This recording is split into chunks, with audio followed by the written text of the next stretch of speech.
Hi everyone, welcome to today's video. I have had a couple of requests for some fresh food options. That's kind of the craze. That's where everybody wants to go. I have no problem with you feeding fresh food.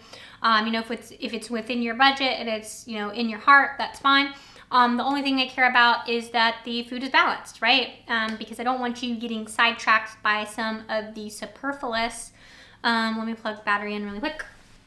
I don't want you getting distracted by some of the superfluous bells and whistles that aren't necessarily contributing to the base foundation of the diet. And so if the base foundation is there and we want to start adding in some of the bells and whistles, that's awesome.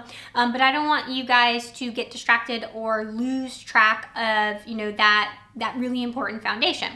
And so we're going to be doing My Perfect Pet today, and the website is myperfectpet.com. You can jump on over there. My name, for those of you that are new, is Dr. Amber Ray. I'm a small animal general practitioner. I also have a degree in animal science biology, so I'm an animal science biologist, and I actively practice. I actively see patients, full caseload, every day. And so I'm here in the trenches, and I'm seeing what these things are doing and what these things are not doing. I'm able to discern a lot of the fads and things because it can actually see a good number of patients to see what the outcome of some of these fads are. And so I just want to just try to help you guys sift through that. And so we're going to be using Pet Food Scoring System, or PSS for short. It is a system that I developed. It is just a simple rubric where you can help find foods that meet some foundational hit the marks foundationally, and then we can start adding in some of these other things. That will help you be less confused. So a lot of people, I think it was like greater than 50% of the people in a poll that I just recently did here on YouTube, felt that food was very confusing. They didn't know what to do. Stuff was just very overwhelming for them. And I think that's because we are getting sidetracked by a lot of the marketing. And so this is just going to help you focus. Once you feel confident that a food meets these basic marks, you can start adding in these things with confidence so that you don't feel like any little decision you make is going to be catastrophic. So if you follow this, if you pick a food that scores well on this rubric, 7, 8, 9, or 10 on the Pet Food Scoring System, you can feel confident that you're not going to do anything seriously detrimental, and then you can start getting creative. And so My Perfect Pet, we're going to go over to those to that website. Now, I don't have any financial disclosures or conflicts of interest. I'm not being sponsored for this video. I'm just doing it simply by request because you requested it, and that's kind of how this channel works. So, there's no bias going into this whatsoever. I just want to see, if the food meets the mark, just like you do. So, we're going to go ahead and click on adult dogs. And let me put up my screen here. We're going to skip the ones that are grain-free just because I can't in good faith recommend or even suggest a grain-free diet. Take an oath, do no harm. There is significant concern that grain-free diets could actually hurt your pet. There's no concern that a grain-inclusive diet would hurt your pet. And so we are going to shy away from that. So we're not going to be doing the beef grain-free blend. We are going to be sticking to the grain-inclusive blend. So we're going to hop on over here to the chicken and rice blend. They call it Snuggles chicken and rice blend. That's really cute. And what we're going to do is we're going to evaluate it on the 10-point scale. I do have a video on that if you need to refresh yourself or you're new on the Pet Food Scoring System. I'm not going to spend time on that today, but if you find yourself wondering what is she talking about, you might want to pause this video and head over to the Pet Food Scoring System tutorial video, because that's the system we'll be using on all the videos previously and going forward. And so the description of this is it is a human grade whole food ingredient diet, which is perfectly fine if that's something that you choose. It's definitely not a requirement. There are very good diets that are do not fit that category. But if that's something for you, there it is. It says it's complete and balanced nutrition in every bite. It is pea and legume free. The reason for that, again, is going back to that nod to the issues with the grain-free diet. So they are admitting, yes, they realize that grain-free is an issue. Right now we feel like it is the peas and the legumes, but that's not solid yet. And so cardiologists are still saying, listen, until we figure this out, just don't do the grain-free thing. There's no reason to do it. But they are admitting, hey, we do realize that there is an issue there. And it says it's easily digestible for sensitive stomachs. Let's see. First thing that we're going to do, let's click on this nutrient fact sheet. Let's see what they have to offer here. Oh, this is really wonderful. Okay, this is great. We're going to get back to this. I want to find the AFCO statement, but this nutrient profile is absolutely amazing. This is exactly what we want to do our analysis correctly. So we're going to get back to that. We already know that it's not grain-free and it is not raw. Is that correct? I don't believe it is raw. And so we're going to have 2 points right there. I want to find the calories and the AFCO statement if we can. If we can't find that, it is going to be very difficult for us to evaluate this food fully. It is 377 kcals per bar. You will notice that they list this guaranteed analysis here. We're not going to be using that. We're going to hop down to this nutritional fact sheet because we don't want to use the guaranteed analysis. It's full of moisture. It's going to skew the results, and it's not going to be comparable to the standards that we use, which are from Small Animal Clinical Nutrition. Those standards are on a dry matter basis, so it's based on the food if it was devoid of moisture. That moisture skews things, and so we want everything on an even playing field, so we need to use that dry matter basis. Again, if you don't know what that terminology means, if you're still kind of in the beginning of your pet food enthusiast journey, you might want to check out my foundationals playlist, and I do have information on what all that nomenclature and all those terms mean and how to do the conversions, etc., etc. But for right now, just trust me. If you want to continue watching this video, we're going to be using that nutritional fact sheet. It's going to be more accurate information for us. But we're going to take that kcal and go over to the feeding directions. They're saying for a 20-pound dog, they recommend you feed 1 full bar. So that 1 full bar is going to be 377 kcals, and that is correct. That is going to be the lower end of the resting energy requirement. It's going to be the end for your dog that is very sedentary. It's going to be for your dogs that are very obese prone, which most, I find here in the United States, most of my patients honestly are. So I'm totally okay with that, and they're going to get a point for that as well. So that's going to bring us up to 3 points. I like to find what's called the AFCO statement, and let's see if we can find that anywhere on here to see if this is supplemental feeding. Is this an all life stage food? Is this an adult food? Is it appropriate for puppies? Let's see if we can't find that anywhere.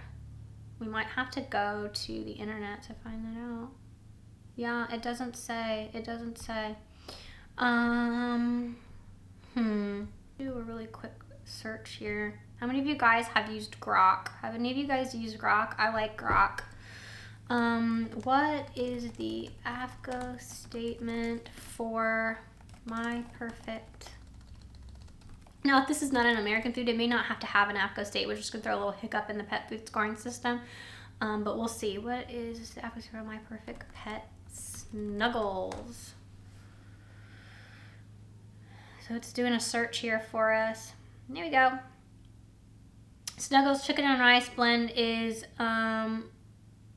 formulated to meet the nutritional levels established by AFCO for maintenance. So they're going to get a point because this is actually for adult dogs. It's they've chose to label it and fit the labeling requirements for adult dog. They didn't do the catch-all life stages situation, so they can get a point there. But the food was formulated. Didn't go the extra step to do some feeding trials there. Is it a make or break? No, but that's why there's some grace period on the pet food scoring system. You have to get 7, 8, 9, or 10. That means you get 3 points deduction. And so they are going to get a deduction there. But all in all, so far, we are at 4 points going in to the nutrient profile. So we got a point because it was for the correct life stage. We got 2 points because it was not grain-free and was not raw. And then we've got 1 point for the feeding guide. So that's setting us up for a very nice base to go into the nutrient profile. I'm going to go ahead and pop up the standards here. And so as you can see, based on this little chart, what they've done is they've given us the dry matter basis, which is what we want. We're not doing this as fed business here. That's got the moisture. We're going to stick to this column. But you can see that they tell us what the AFCO minimums are, and then they tell you what the My Perfect Pet is.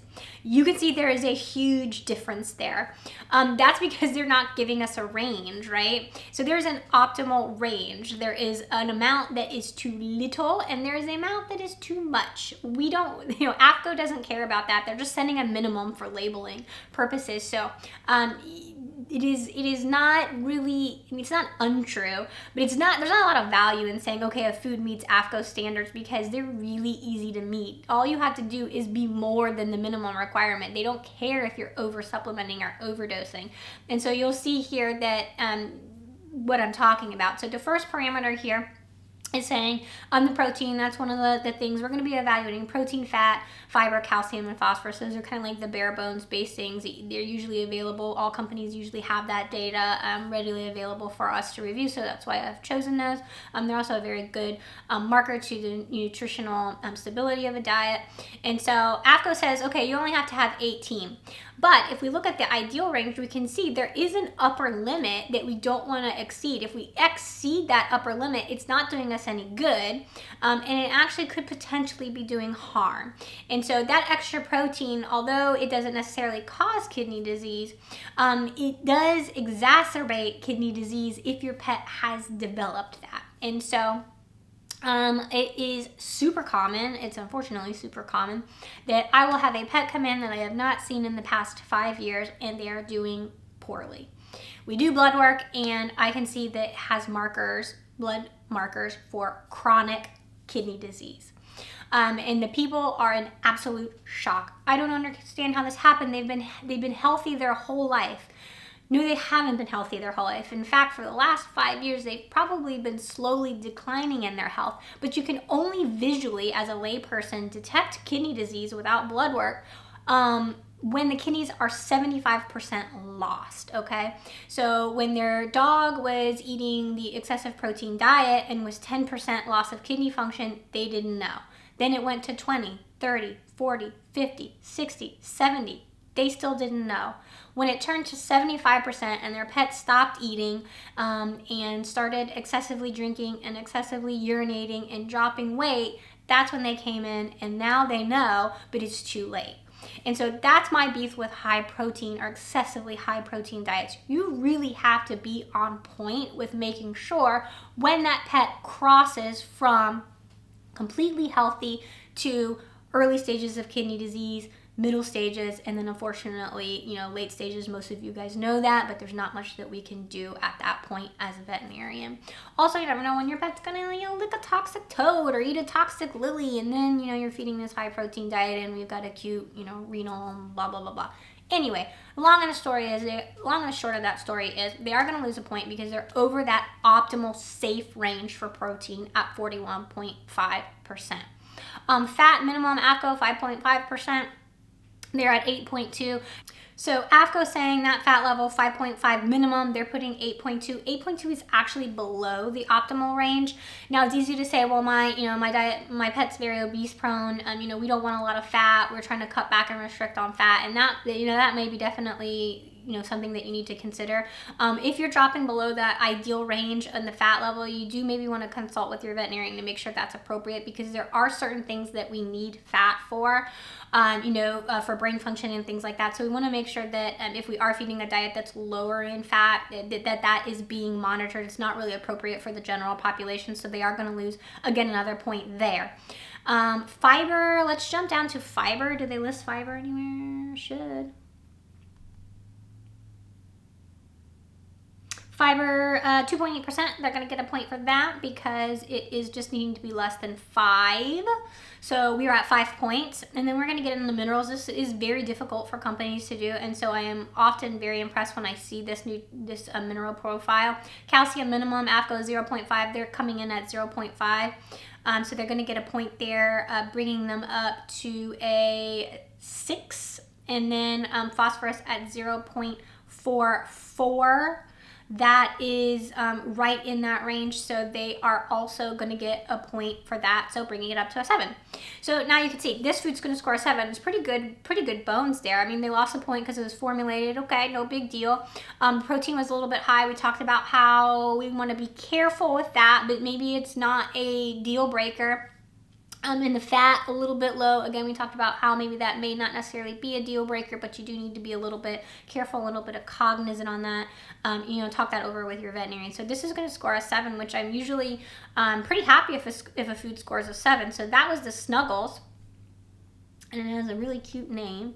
So we like that. We're gonna get away from Grok here. We're gonna assume all the diets are like that. Usually that's the case. Obviously, you want to always, if you think that one of these is a winner chicken dinner, you want to dive into it deeper and make sure of that. We've got a glycemic friendly beef grain-free blend. We're gonna skip that. We've got another grain-free chicken. We've got a grain-free turkey. We're gonna have to skip all of these. Lamb and beef grain-free, pork. Okay, we've got a lot of grain-free. We've not got a lot of grain inclusive options here. That looks like actually that's the only grain inclusive option for adult dogs. Okay, well that makes for a really short review. Let's check this one. Was this one also grain-free? Didn't specifically say, so let's see if okay, yeah, we have one more to do. So we can do the Boomer's chicken and beef blend for dogs. We can do this one. So AFCO statement we're going to assume is the same. So it's going to be 1 point for the AFCO statement. You're going to get 1 point for not being grain-free and 1 point for not being raw. So that's going to bring us up to 3. The feeding directions is saying 1 full bar for a 20-pound dog. And it is 351 kcal, so again, really low on that, so be careful. You may, for the price, find that you actually have to feed more because your dog may have trouble maintaining weight, so do factor that in when you're considering price on some of these more expensive, like fresh and subscription-based diets. And they tend to, from my experience as a veterinarian, again, I'm trying to give you guys some of that clinical experience that I have.